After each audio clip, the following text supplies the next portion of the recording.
Do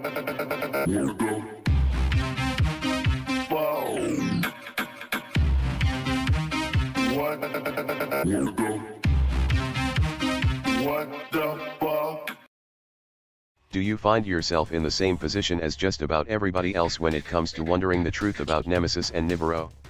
Do you find yourself thinking, if it were really true, one of the many NASA scientists or some other space-aimed telescope facility would come forward and tell you the truth? Remember this during your next search.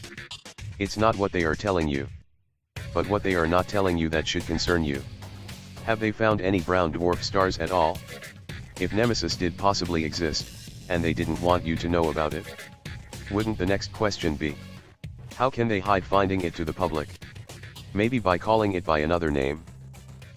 When I got the news on April 23rd, earlier this year, that a flare had been detected by SWIFT, and it was coming from a nearby flare star called DGCVN, I was initially very surprised.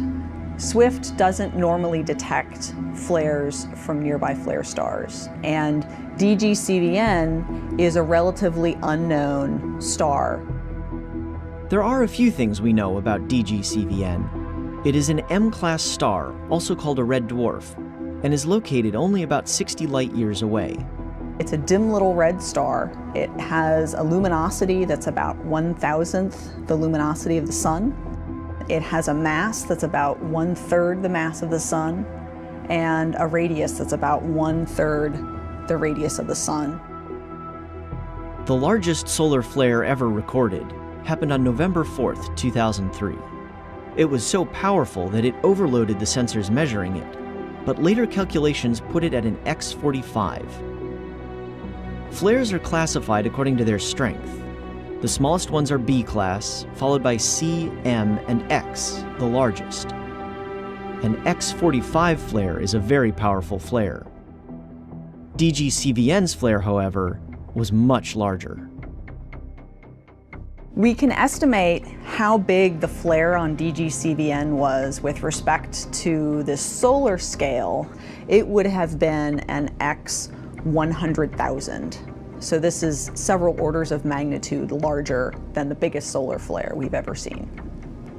The flare that SWIFT triggered on from DGCVN was only the beginning of what turned out to be a fairly extended series of flares, a flare event, if you will, that lasted almost 20 days. This was a very different star than the Sun, so we don't really have to worry about this happening in the present-day Sun. The young Sun, such large events may have occurred. In the present-day Sun, the activity levels are much lower. And the fundamental reason that DGCVN is more active in the Sun is it's a very young star, 30 million years. It's rapidly rotating. Young stars are born that way. And rapid rotation is one of the key ingredients which powers activity. The faster the rotation, the greater the activity. While not a threat to us, the massive flares of red dwarf stars can help us better understand the flares produced by our own Sun. They are also of interest because red dwarf stars are often orbited by planets. Some data suggest that 40% of red dwarfs have super-Earth-type planets orbiting in a habitable zone, where liquid water is possible. If this is true, then they are good candidates for supporting life. However, the habitable zone around a cool, dim star like DGCVN is much closer to the star than the Earth is to the Sun. When planets are closer to their star, they're more susceptible to anything the star does. For instance, if the star flares, the planet is much closer to the star and it can be hit by the radiation or the particles that get ejected from the star when this flare process happens.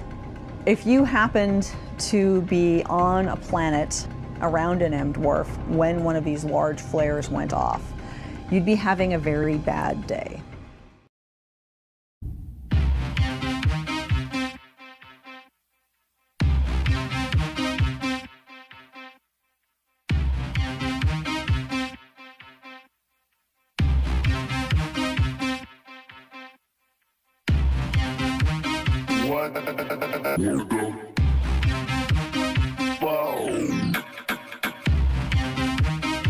What